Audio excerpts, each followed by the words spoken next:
When it really comes down to it, killing yourself isn't as easy as it seems, not if you're a conscious person. When I was told I had a terminal illness, the most aggressive type of brain tumor there is, I started thinking about this a lot. Of course, there are many ways to kill yourself. The human body is a surprisingly fragile thing. The problem I found was what would happen after I did the deed. I didn't want my relatives to have to deal with finding my body. If I used a gun on myself, that would probably traumatize whoever found me, whether it be my brother or my sisters. I don't have kids and my parents are already dead. The same concerns came up when I thought about hanging myself or slitting my wrists. Then there was all the worry about my life insurance policy. Being in my 30s, I only got the policy 3 years ago, long before I knew I had a tumor.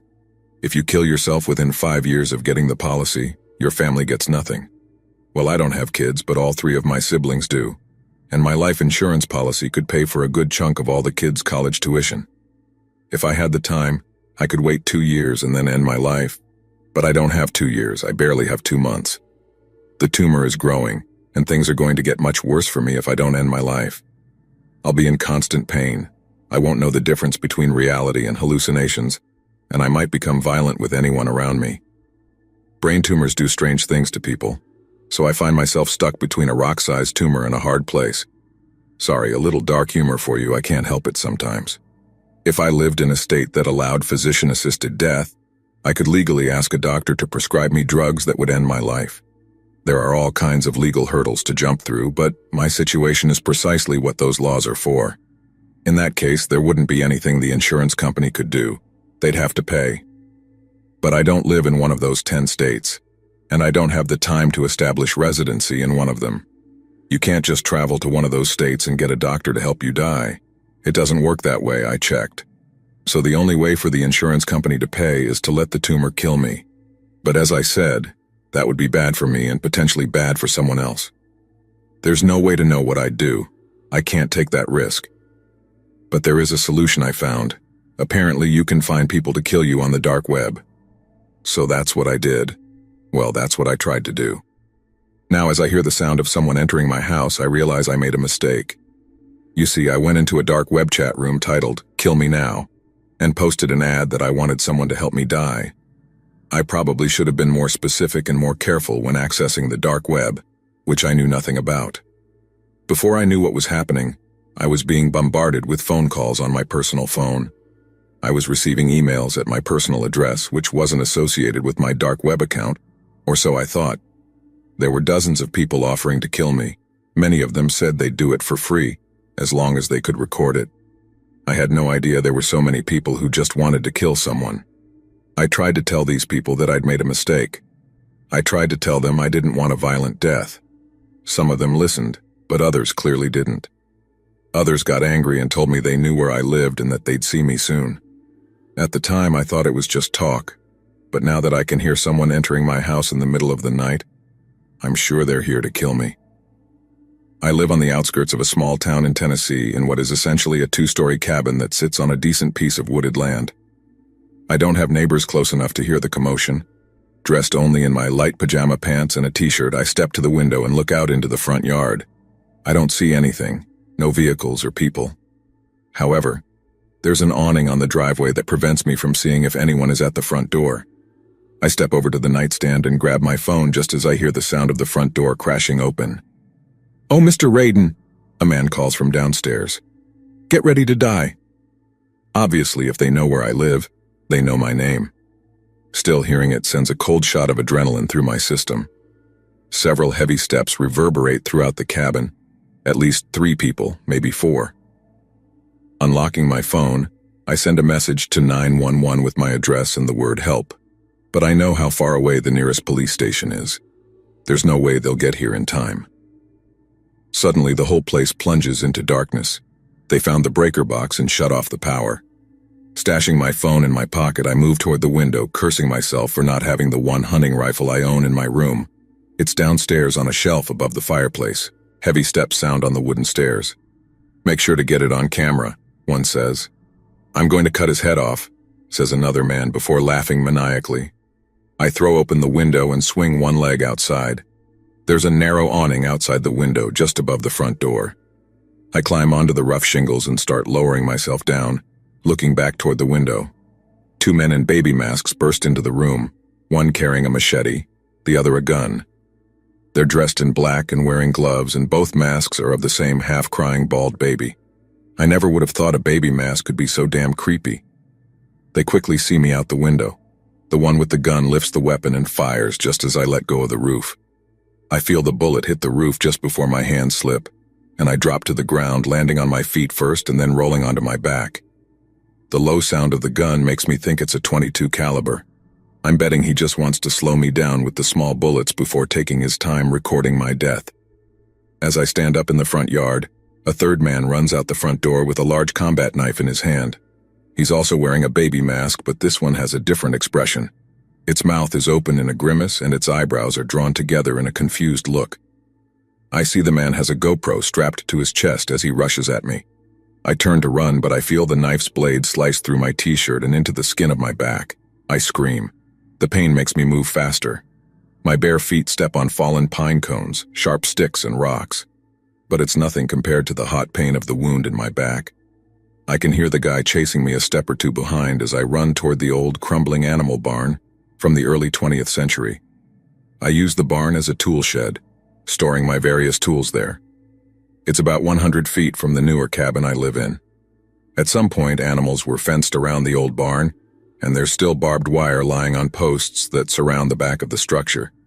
But since it's the middle of the night, I can't see the rusted barbed wire I've been thinking about taking down for years. However, I know where it is. Instead of heading for the front door of the old ramshackle building, I head to the side. The guy is close behind me, and I can hear the other two yelling near the house after they ran downstairs and out the front door. One of the good things about dying from a brain tumor, at least in these early stages, is that you don't have many symptoms. I feel pretty good. I can run and I can jump. When I'm one step from the rusted barbed wire, that's what I do. I leap. The top wire of the 3 strands of barbed wire is a little lower than hip height, so when I land cleanly on the other side, I look over my shoulder to see my pursuer hit the fence and flip over, falling on his back. He loses his grip on the combat knife, and the weapon ends up on the ground, about 2 feet in front of me. Though I'm sure the wire ripped his legs, he wastes no time lunging for the knife. I grab it first, but only a moment before he launches himself at me, taking me to the ground. It's a bad move. I manage to hold up the knife, and as we hit the ground, he essentially impales himself on the blade. I can't see his face because of the mask, but he gets on his knees and looks down at where the blade is sticking out of his chest. He coughs and blood drips from the bottom of the mask. A shot rings out and I feel something hit me in the leg. Before I can even think about the fact that I've been shot, I'm on my feet and running toward the back of the barn. The guy with the gun shoots again from his spot near the entrance to the structure. Wooden splinters hit me in the face as I run past the corner of the barn.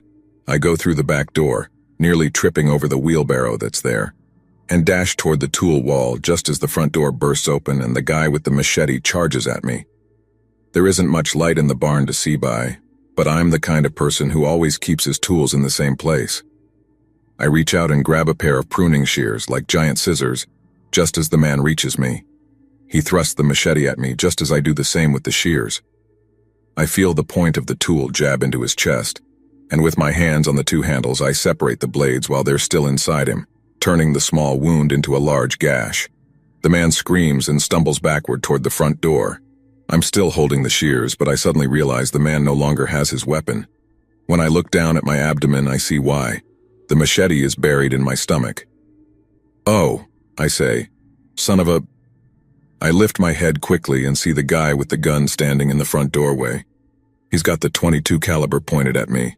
"Don't move," he says as he lifts his left hand to the GoPro strapped to his chest. He flips a switch and a bright light shines on, illuminating the inside of the small barn. I wince and turn my head. "Why didn't you let us kill you?" he asks. "You wanted to die, you said so yourself." I shrug, the pain from the wound in my back, the shot in my leg, and the machete in my stomach quickly becoming overwhelming. "I tried to tell you it was a mistake. You didn't listen."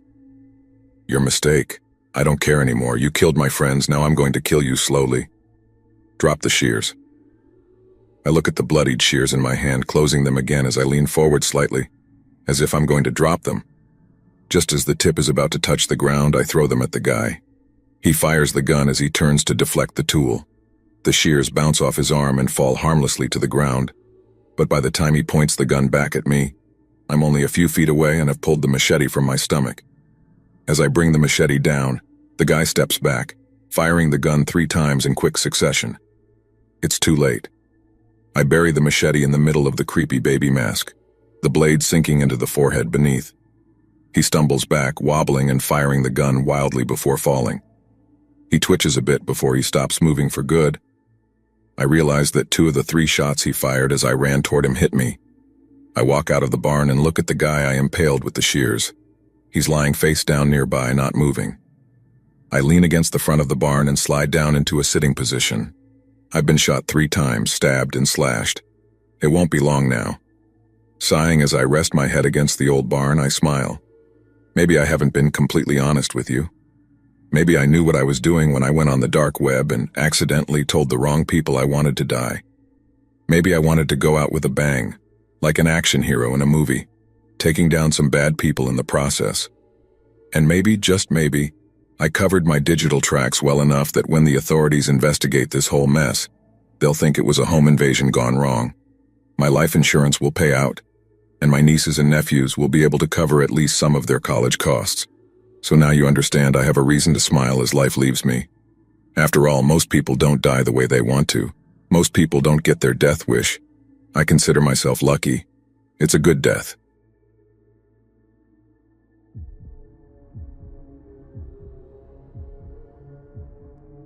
What I'm about to share is an experience I wish I had never lived through, one that has marked my life in ways I never imagined. This is a warning, a reminder that the digital world, especially the deep web, is a place where the worst nightmares can become reality.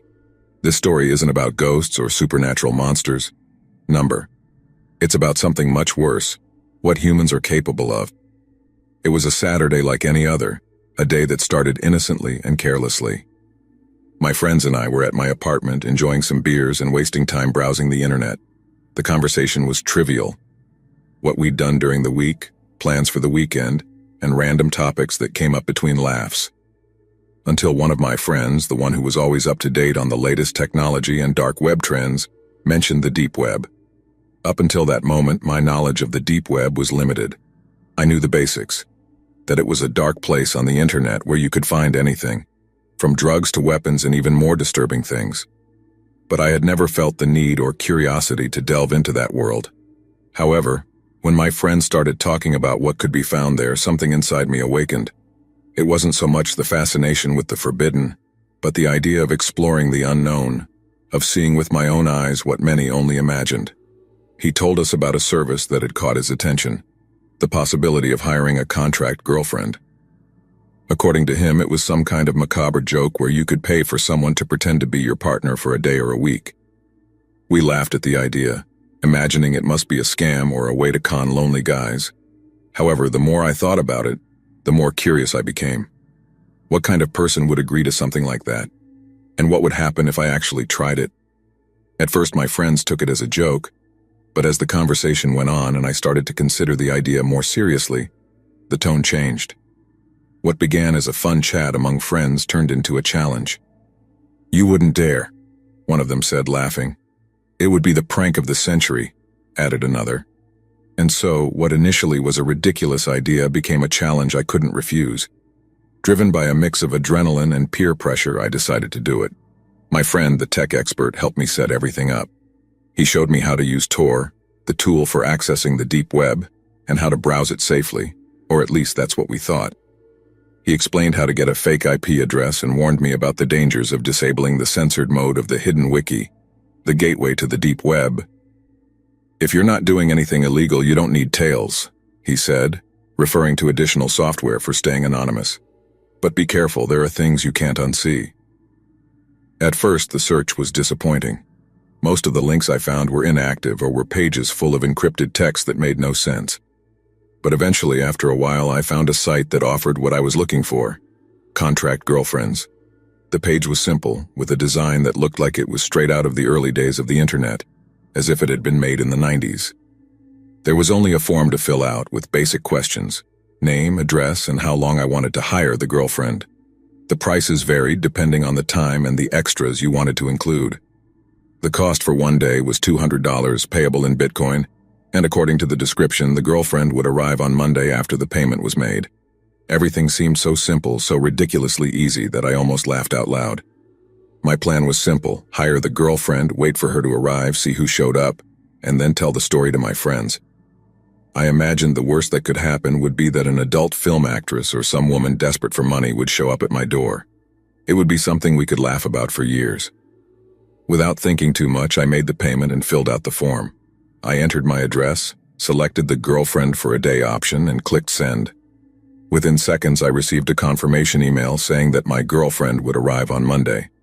I closed the computer and lay back on the couch, feeling satisfied with my little prank. In my mind, I was already planning how I would document everything to show my friends and make them laugh with me. Monday came faster than I expected. I spent the weekend enjoying my friends' company, almost forgetting what I had done.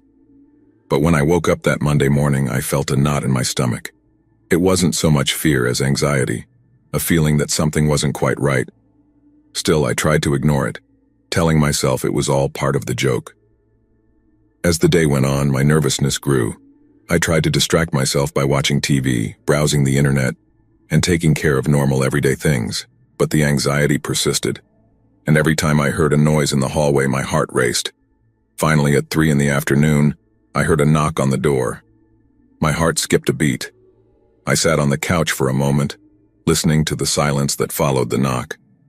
I tried to convince myself it was nothing, probably a package or a neighbor. But when I approached the door and looked through the peephole, I felt the blood freeze in my veins. What I saw on the other side wasn't what I expected. It wasn't a young woman, not even an adult film actress. It was a man, an old man dressed in what seemed to be a cheap woman's costume. He wore a disheveled wig, a dirty blonde color that looked like it came from a second-hand costume shop.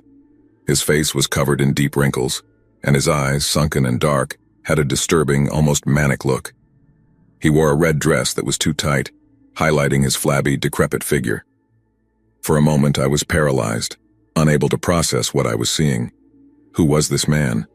And why was he at my door? Then, like an avalanche, the reality of what I had done hit me. This was the result of my stupid prank. But instead of being something funny, what was in front of me was a nightmare come to life. Instinctively, I wanted to close the door, lock it, and pretend I wasn't home. But something inside me, maybe the fear of what might happen if I made him angry, stopped me from doing that. Instead, I took a deep breath, grabbed the doorknob with a trembling hand, and slowly opened it.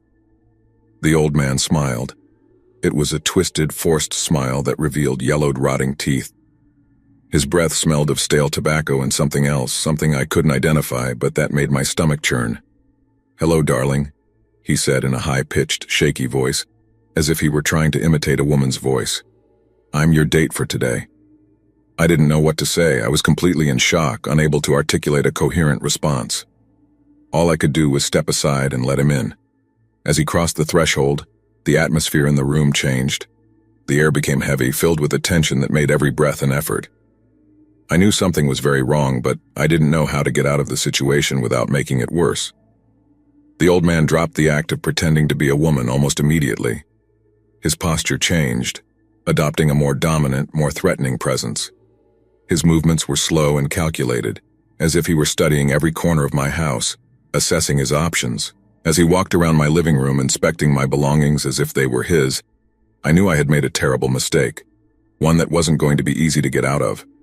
I tried to start a conversation, thinking that if I kept him occupied, I might find a way to get him to leave. I offered him something to drink, to which he responded with an almost imperceptible nod before heading to the kitchen without waiting for my invitation. I followed him, watching as he opened my cabinets and took out a bottle of whiskey I didn't even know I had. The hours passed in tense silence, broken only by the old man's occasional cryptic comments and my failed attempts to get him to leave. Every time I hinted that maybe it was time for him to go, he found an excuse to stay longer. "We still have time, darling," he'd say in that grating voice that gave me goosebumps. "You don't want me to leave so soon, do you?" As the afternoon turned into evening, my discomfort turned into palpable fear. I tried to think of ways to get him out of my house, but every time I moved toward the door, he followed me closely, as if he knew exactly what I was thinking. Every time I looked into his eyes, I saw an unfathomable darkness, an evil that made my skin crawl. This wasn't a normal man. He was something much worse. Around 8 in the evening, when I could no longer stand the tension, the old man got up from the couch and approached me. He looked at me with those empty, cold eyes, and I knew in that instant that things were about to get worse. "I think it's time we had some fun," he said, and those words sent a chill down my spine. Before I could react, he grabbed my arm with surprising strength for someone his age. I tried to break free, but his grip was firm, almost painful. He pushed me against the wall, bringing his face close to mine. I could smell his breath, a nauseating mix of alcohol and tobacco. My heart was pounding, and for a moment I thought I was going to pass out from fear. The adrenaline started pumping through my body, giving me a burst of energy and determination I didn't know I had. With all my strength, I shoved him back, managing to free myself from his grip.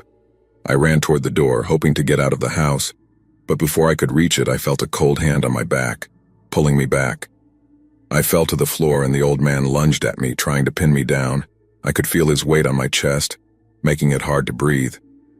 In a panic, I lifted my knee and struck him in the stomach, causing him to grunt in pain. I took advantage of the moment to get up and run to the kitchen, where I grabbed the biggest knife I could find. With the knife in hand, I turned to face him, hoping he would back off, that he would see I was ready to defend myself. But instead, his smile widened, revealing more of those rotten teeth. "That's more like it, a little resistance," he said, slowly advancing toward me. His movements were slow, almost mocking, as if he were enjoying my fear. I knew I was in a desperate situation. If I wanted to get out of that house alive, I would have to use the knife. I raised it, ready to do whatever was necessary, but before I could do anything, I heard a noise outside. Someone pounding on the door loudly. The old man stopped in his tracks, his smile fading for a moment as he turned his head toward the door. I heard the voice of one of my friends calling to me from the other side. My heart filled with relief and desperation at the same time. The old man looked back at me, his eyes filled with hatred and frustration. I took advantage of the distraction to back away toward the kitchen door, shouting for help. "In here!" I yelled, hoping my friend would hear. The old man followed me, his expression growing darker with every step he took. But when the front door opened and my friend entered the house, the old man stopped dead. His gaze turned calculating, assessing his options. Without a word, he turned and ran out of the house, leaving me trembling and clutching the knife tightly. My friend, confused and scared, ran toward me, asking what had happened. I told him the story as best I could, though I was still in shock. We called the police immediately. By the time they arrived, the old man was long gone. They searched the house, took my statement, but there wasn't much more they could do. They told me to be careful, to stay alert, and to call them if I saw him again. I thought that would be the end of it, that with the police involved, the old man would stay away. But I was wrong. In the days that followed, things only got worse. I started noticing strange things, signs that the old man wasn't done with me. Sometimes when I left my house, I would find small objects at my door. A wilted flower, a handwritten note with incomprehensible words, an old rag doll. At first I tried to ignore it, thinking maybe it was a coincidence, but then when I started finding these objects more frequently, I knew they were messages. Messages from him. Every time I left my house, I felt his presence, as if I were being watched. I became paranoid, constantly looking over my shoulder, expecting to see him at any moment. It wasn't long before he appeared. One afternoon, as I was coming home from work, I saw him sitting on the sidewalk across from my house. He was wearing the same disheveled wig, the red dress that was too tight, but this time he wasn't smiling.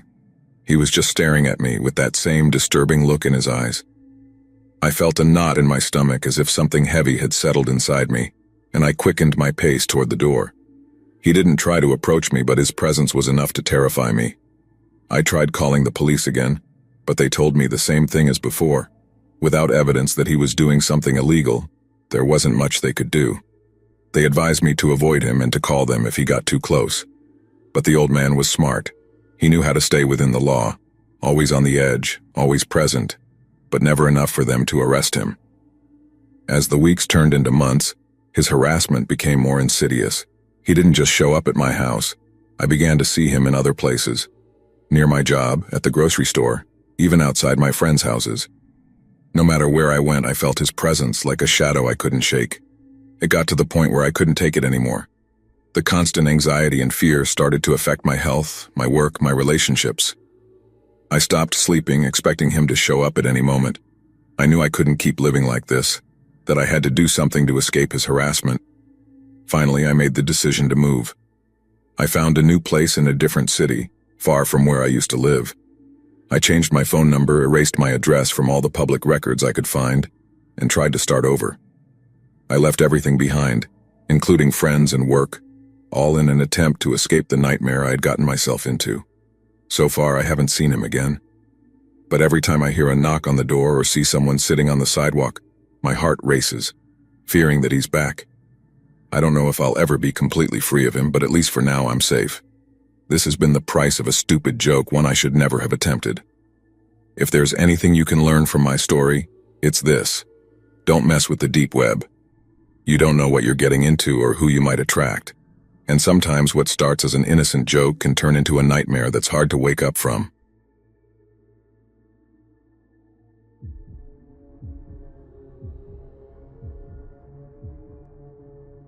I wasn't careful enough on the deep web. The deep web is one of the most astonishing things in the world, not because it makes people happy or anything like that, but because it's a completely uncensored view of humanity. You can say what you think, buy whatever you want, do whatever you want. When you're on the deep web, you have complete and total freedom. I'd always been fascinated by the deep web, and at the time when the events of this story took place, I was in college. A lot of people on my campus were really into accessing the deep web.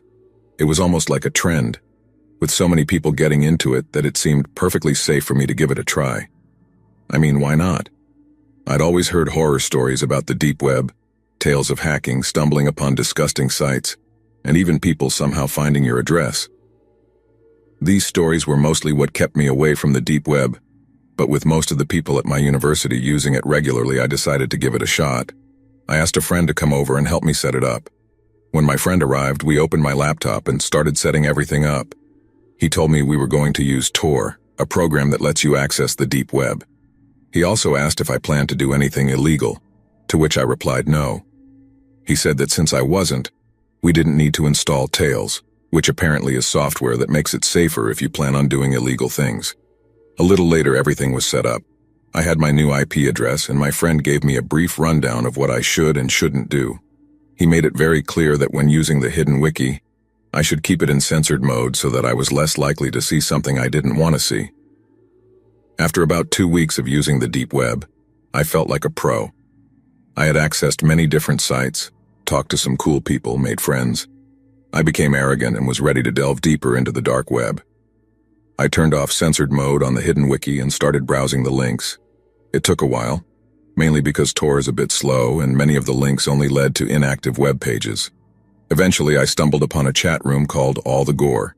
It was mostly a large chat room with many different topics. I had a pretty strong stomach, having seen many violent movies and having watched beheadings, murders, etc. through the regular internet. After looking at a few different chat rooms, I realized just how sick this site really was.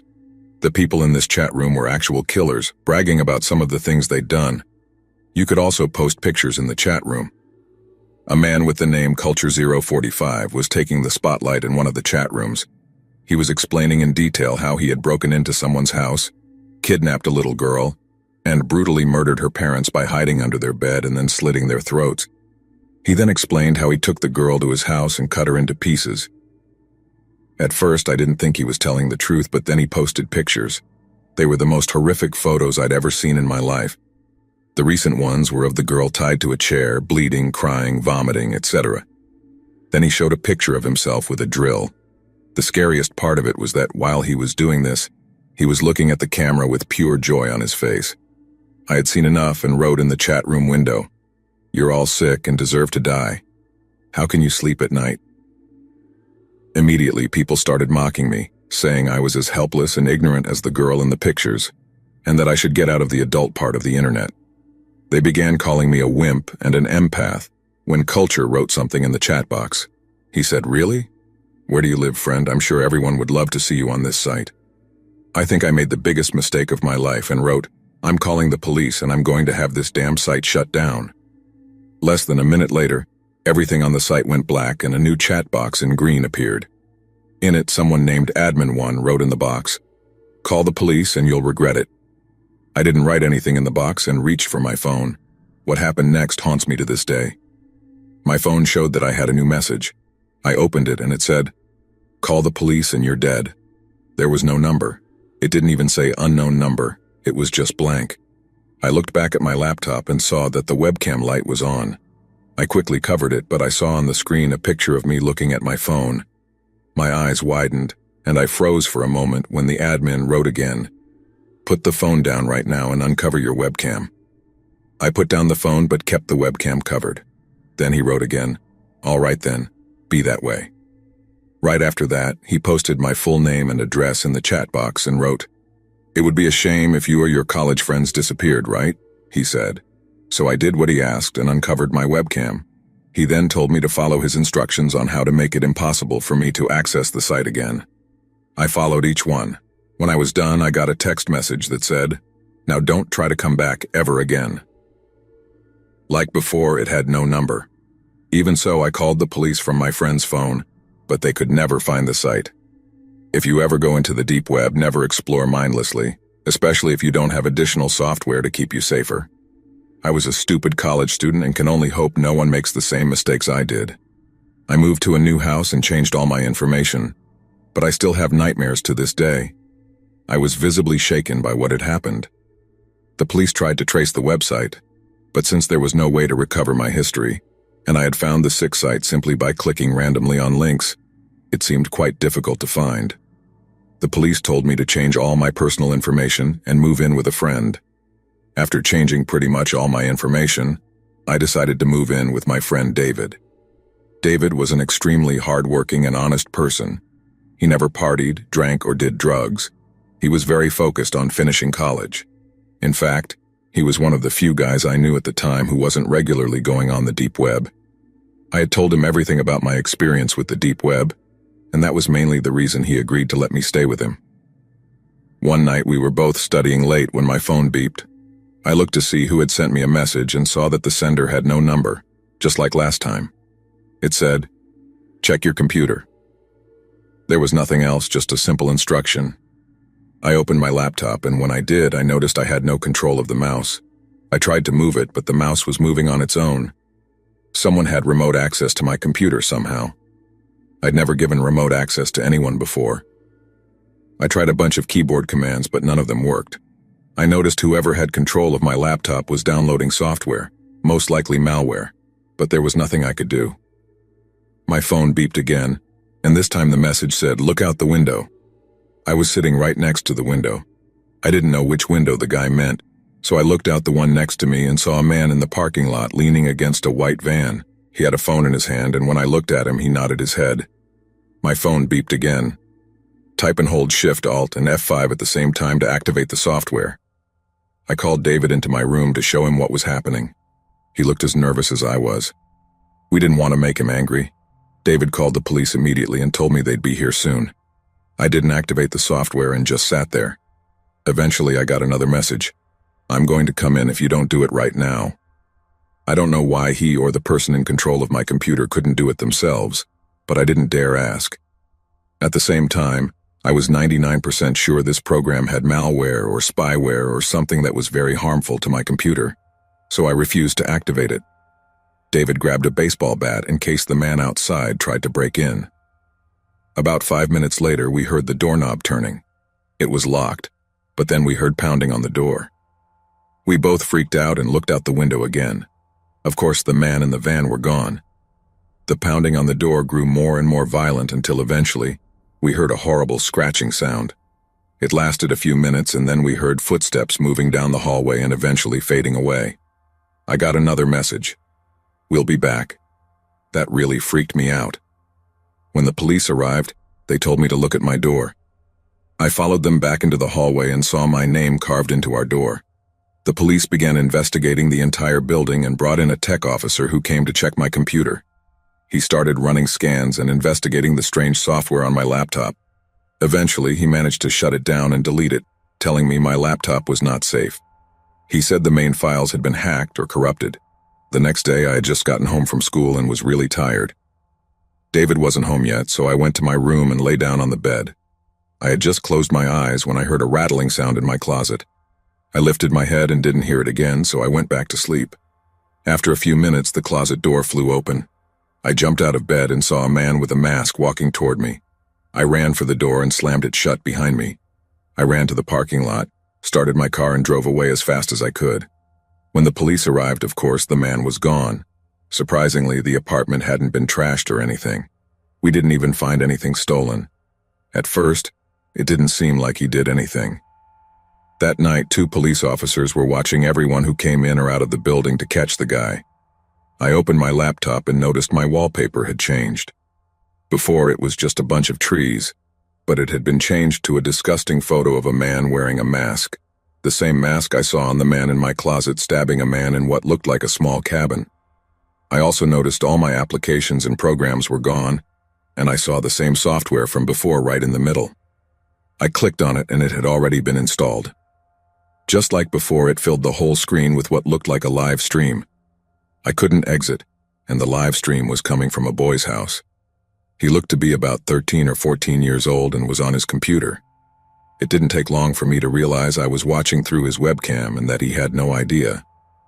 I saw a small chat box appear in the top right corner of the screen, and someone wrote in the box, "Welcome to our live stream. We're glad you all could be here. Thanks, John, for being here too." My eyes widened. My name was John, and they had been waiting until I was watching to start the live stream. As I watched, I saw the closet door behind the poor kid slowly open, and a man came out with a toolbox in one hand. He silently put the toolbox on the ground and pulled out duct tape. He approached the boy and slapped the tape over his mouth, grabbing him forcefully. The poor kid had an expression of total terror on his face. He tried to scream, but he couldn't because of the tape. They were making quite a bit of noise, which made me think the kid must have been home alone. I tried to exit, but I couldn't. Then I saw the man pull out a screwdriver and stab the boy in the chest. Blood began gushing out, and the boy made an agonizing noise as if he were choking. I saw tears stream down his face, and the sick man began driving the screwdriver deeper and deeper, then yanked it out. Then the man pulled out a hammer and smashed the boy's hands several times until they were nothing but a bloody, disfigured mess. I tried every possible command to exit, but nothing worked. I noticed that in the chat box, several people were cheering the man on and asking him to do different things to the boy. The man then pulled out a handheld chainsaw, pressed it against the boy's face, and turned it on. The boy screamed in pain as the saw moved up toward his eye, causing blood to splatter everywhere, even staining the camera a bit.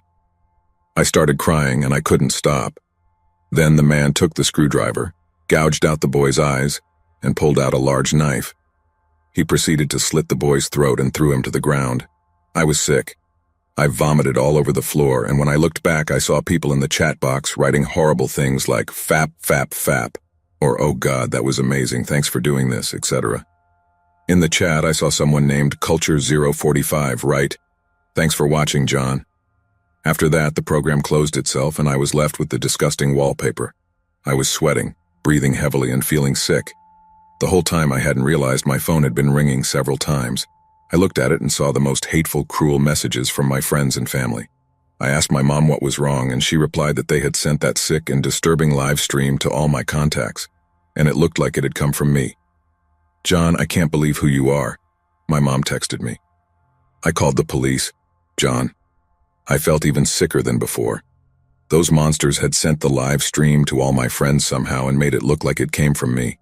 They had practically ruined my life in a matter of minutes.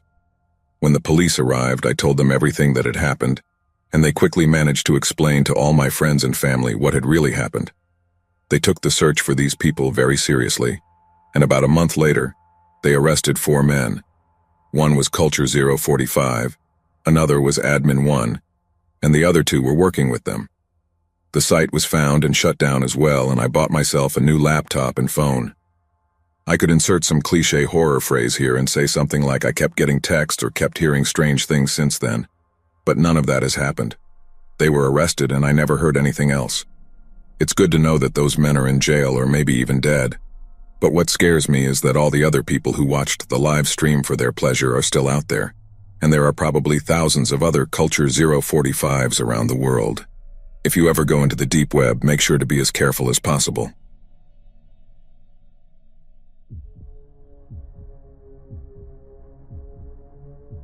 It was 2017, a year that seemed like any other until curiosity led me down a path I never thought I'd have to escape from. I had seen so many YouTubers delve into the dark corners of the deep web, buying those famous mystery boxes, that I couldn't resist the temptation. In those videos, content creators opened boxes filled with strange objects, sometimes valuable, sometimes unsettling, but always with that promise of the unexpected, the unknown. I thought it could be an exciting experience, something to break the monotony of daily life, but I had no idea what awaited me at the end of that impulsive decision. I spent weeks researching how to access the deep web. I had heard stories about the dangers lurking in those digital depths, but that only fueled my interest more. The idea of exploring the forbidden, the hidden, had an irresistible appeal. Finally, after countless tutorials and warnings, I managed to set up everything I needed to navigate that digital underworld. I remember the feeling of anxiety and excitement when I finally found a site selling mystery boxes. There were many options, from inexpensive boxes that promised small collectible items to the more expensive ones, which hinted at containing true hidden treasures. I opted for a mid-priced box. I didn't want to spend a fortune, but I didn't want to receive junk either. I thought that with a bit of luck I might find something interesting, something that, in the worst case, I could resell or simply keep as a memento of my little adventure on the deep web. But the day the box arrived at my door, that excitement quickly turned into a sense of unease that I couldn't explain at the time. The box was wrapped in thick black adhesive tape, with no label or mark indicating its origin. That detail alone should have alerted me, but I was so caught up in my own narrative of being a digital explorer that I ignored it. I took it to my living room, carefully closing the door behind me as if I were about to open a portal to another world. The floor lamp in the corner cast a yellowish light over the box, creating long, distorted shadows that seemed to move with my every move. When I opened the box, the first thing I saw was a vacuum-sealed plastic bag, inside of which was something I couldn't immediately identify. My heart began to beat faster as I pulled out the bag and examined it under the light. What I found inside was something I wasn't prepared to see. They were photographs, and not just any photographs. They were images of a crime captured with a precision and coldness that left me paralyzed. The photos showed a person, a woman, tied to a chair with an expression of absolute terror on her face. I could see the fear in her eyes, a fear so deep that it transcended the image and struck me directly in the soul. Each photograph showed a progression in the scene, as if the person taking them was documenting every moment of that terrible act. And in the last image, the woman was no longer alive. There was something disturbingly meticulous in how the scene had been arranged, almost as if it were some kind of macabre work meant to impress someone. I felt a knot in my stomach, a mixture of fear, revulsion, and a strange sense of guilt. I don't know how long I sat there on the floor holding those photos with trembling hands. My mind was blank, unable to process what I was seeing. I knew I had made a mistake, a grave one. That box wasn't supposed to be in my hands. Those photos weren't meant to be seen by my eyes. Who had sent this to me? Why? And most importantly, what was I supposed to do now? After what felt like hours, my mind began to clear enough to make a decision. I couldn't simply ignore what I had seen. Someone had been murdered, and I had the proof in my hands. I decided that the right thing to do was to take the photos to the police, even though the fear of getting involved in something so dark paralyzed me. I knew I could get into trouble, but leaving those images unreported would be worse. I clearly remember the drive to the police station. Every red light felt like an eternity, and every shadow on the street seemed like a threat. When I arrived, I went straight to the front desk, trying to stay calm while explaining what I had.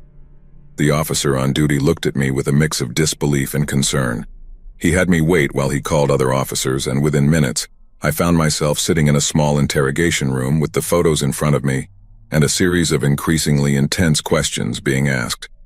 They wanted to know everything: how I had obtained the photos, why I had decided to buy that box, if I had any connection to the victim. I tried to explain everything as clearly as possible, but the more I talked, the more I felt like they were looking at me with suspicion.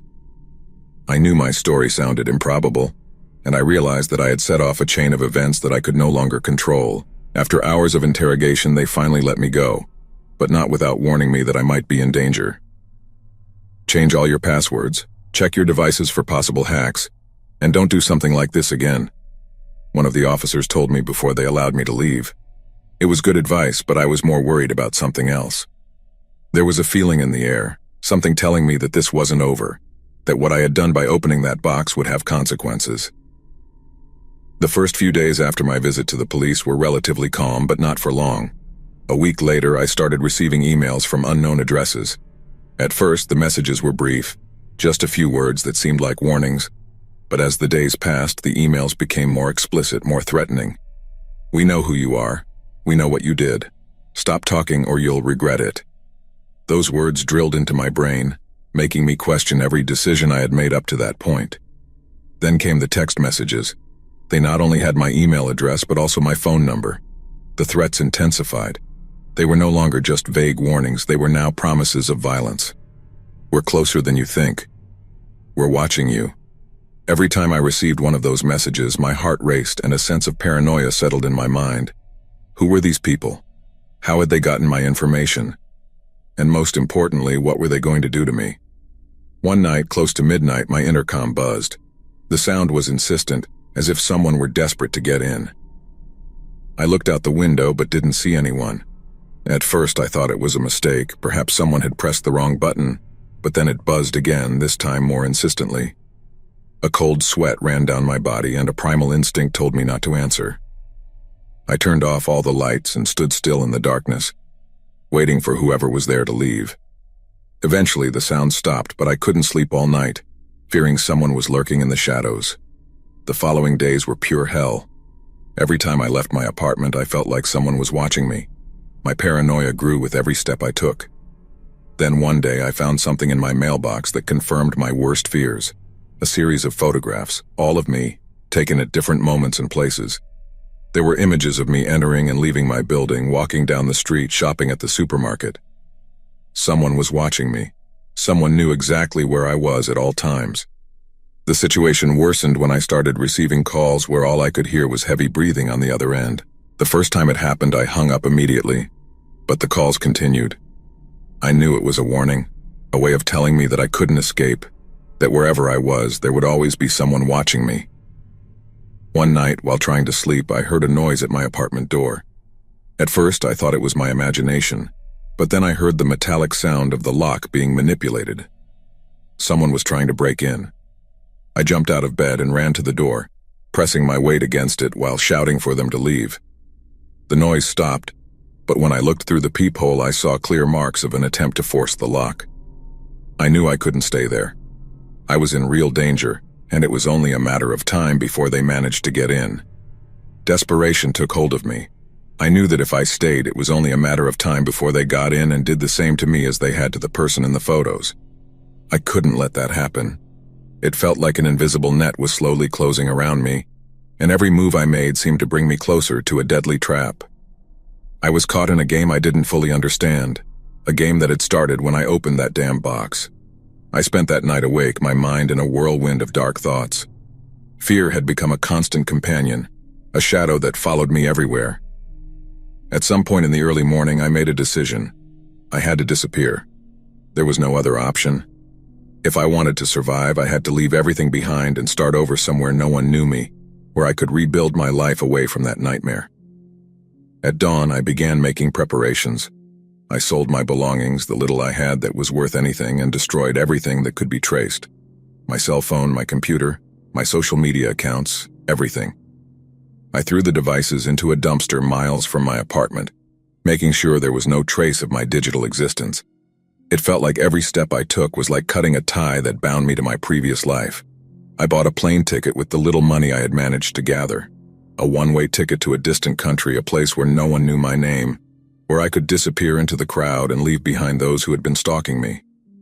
I didn't tell anyone, not even my family. I didn't want to risk anyone discovering my whereabouts.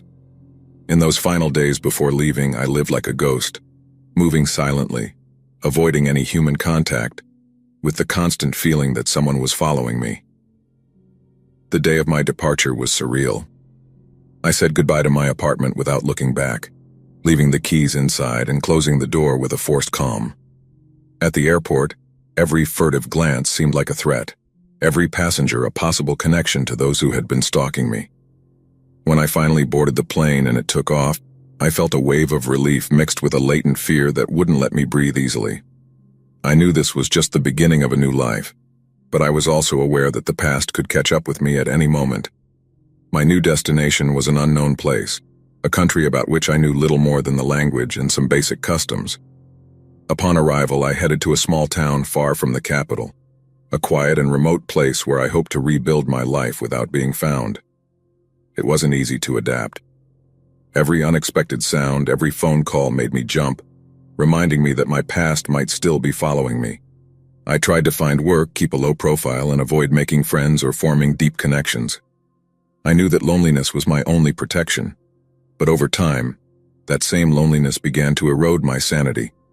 I couldn't trust anyone, and paranoia became my constant companion. Sometimes, in the middle of the night, I would wake up to the sound of the intercom in my ears or the image of the photos I had found in the box. Those memories wouldn't leave me alone. Despite everything, I managed to stay hidden. No one found me, at least not so far, but the fear never completely went away. Every time I walked the streets of my new home, I felt the invisible eyes of my stalkers on me, as if they were waiting for the right moment to appear again. I knew I couldn't relax, that the threat was always present, even if I couldn't see it. Today, years after that fateful day in 2017, I still live with the scars of that experience. I've become a shadow of who I once was, a man who fled from everything he knew to save his life. I can't say where I am now for my own safety. I can only say that I've tried to rebuild my life, though the fear never fully goes away. The lesson I learned at a very high cost is simple. Never venture into the darkness expecting to find something exciting. Because sometimes, what you find is a horror you can't undo. A horror that will haunt you for the rest of your days. If you ever think about buying something on the deep web, I beg you, don't do it. You never know what might be waiting at the other end of the package. I learned that lesson the hard way, and now I'm paying the price for my curiosity, hiding, running, and unable to look back.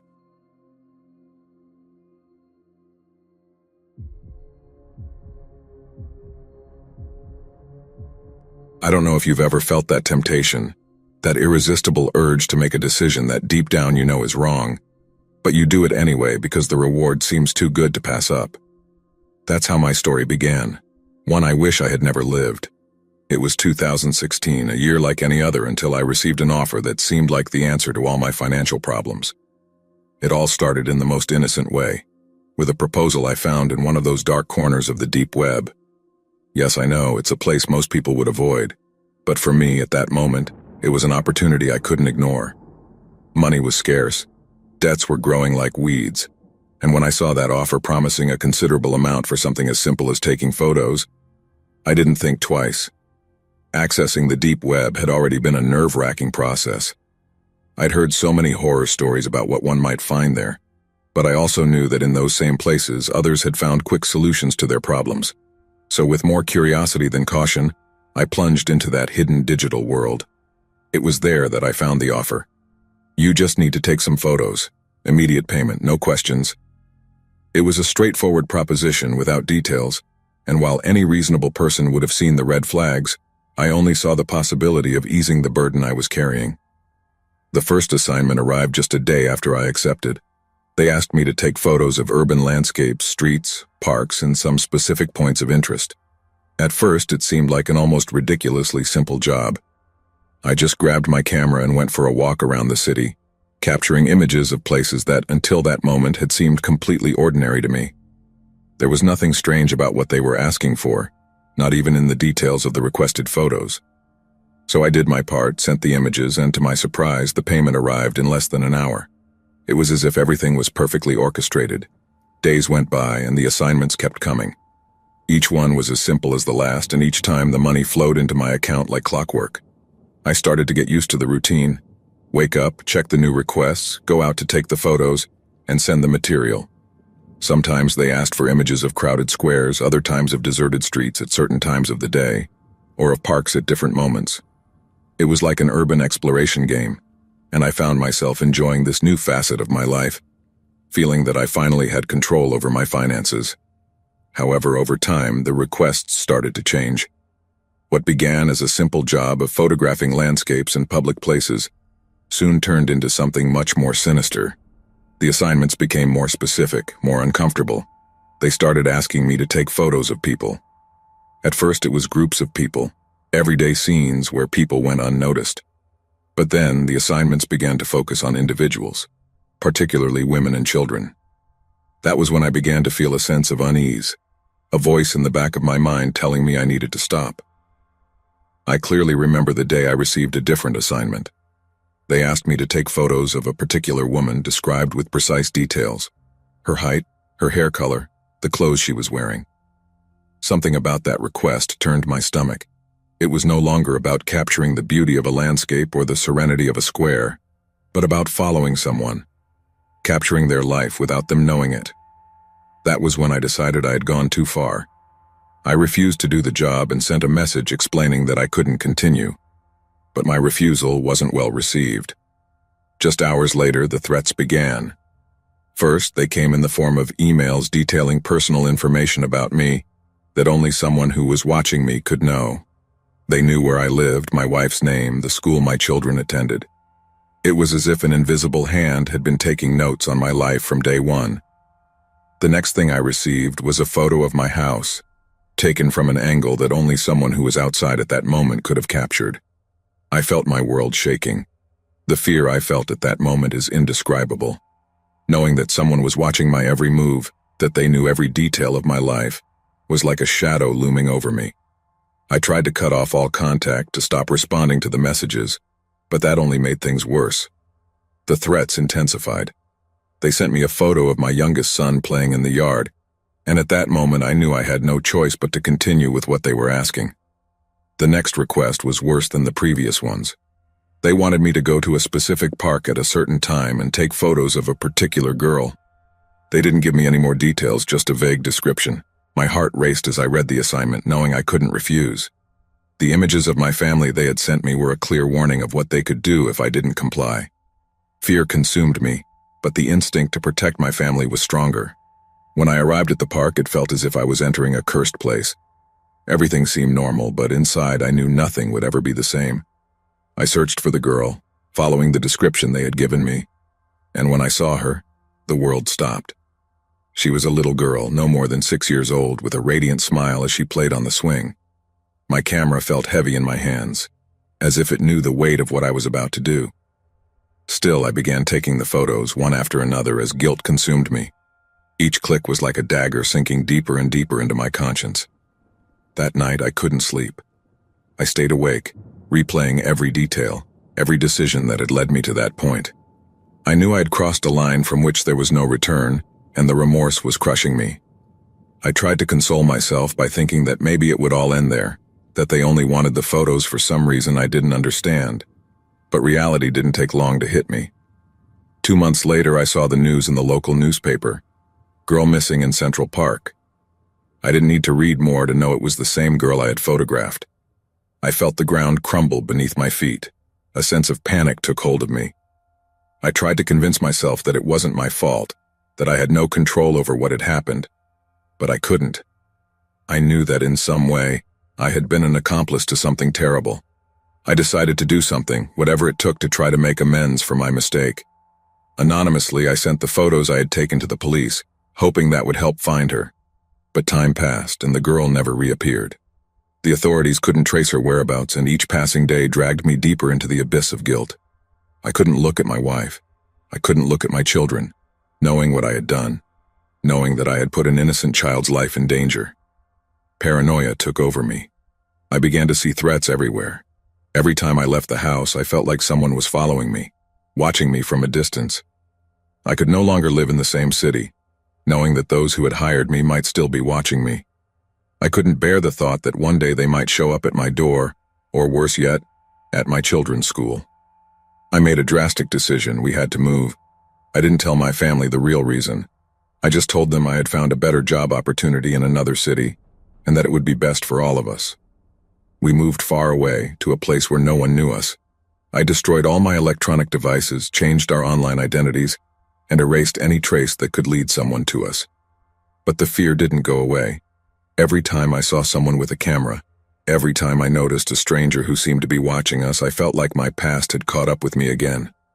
I lived in a constant state of alert. unable to relax for even a moment. And now I live with this secret, one I've never shared with anyone until today. I moved, changed my life, but I can't escape what I did. I still wonder if someone is still watching me, if the photos I took are still circulating in some dark corner of the deep web. I don't know if I'll ever find peace, but if I can tell you anything, it's this. Ambition and desperation can lead you to do things you'd never imagine. Accepting that job seemed like a quick and easy solution to my financial problems, but it ended up becoming a deadly trap, an invisible chain that ties me to my past and drags me into an abyss I can't escape from. After we moved, I tried to build a new life for my family. I found a stable job, we settled in a quiet neighborhood, and little by little I tried to leave behind the ghost that haunted me. But the fear never fully went away. Sometimes in the middle of the night, I wake up in a cold sweat, with the feeling that someone is watching me, waiting for the right moment to trap me in their web again. My wife has noticed that something isn't right, but I've never told her the truth. I can't. How could I explain to her that because of me, a little girl disappeared? How could I look her in the eye and admit that I put our family in danger for money? Time has passed, but the guilt remains, like a wound that never heals. Every time I see my children play, I think of the girl in the park, of her innocent smile, of how her life was cut short in the most brutal way. I wonder what happened to her, if she ever found peace, or if she's still trapped somewhere dark, waiting for someone to rescue her. It's a thought that haunts me day and night. I've tried to move on, I've tried to leave the past behind, but it's impossible. I live in constant paranoia, always looking over my shoulder, always waiting for the other shoe to drop. I know that those who hired me on the deep web haven't disappeared. I know they could be watching me, waiting for me to let my guard down. And that's the worst part, knowing that I can never be completely safe, that my family can never be completely safe. Sometimes I think about going to the police and confessing everything, but I know that wouldn't change anything. The girl would still be missing, and my confession would only put my family in danger. So I keep this secret, bury it deep in my soul, and try to move on day by day with the weight of guilt on my shoulders. And now, after everything I've told you, I can only say one thing. If you ever find yourself in a similar situation, if you're ever offered something that seems too good to be true, think twice. Ask yourself at what cost you're willing to accept that offer, because sometimes the consequences don't just affect you, but those you love. I learned that lesson in the worst possible way, and now I live with the constant fear that one day, someone else will pay the price too. Maybe someday I'll find peace, but until then I'll continue living in the shadows, trying to protect my family from a danger I brought into our lives.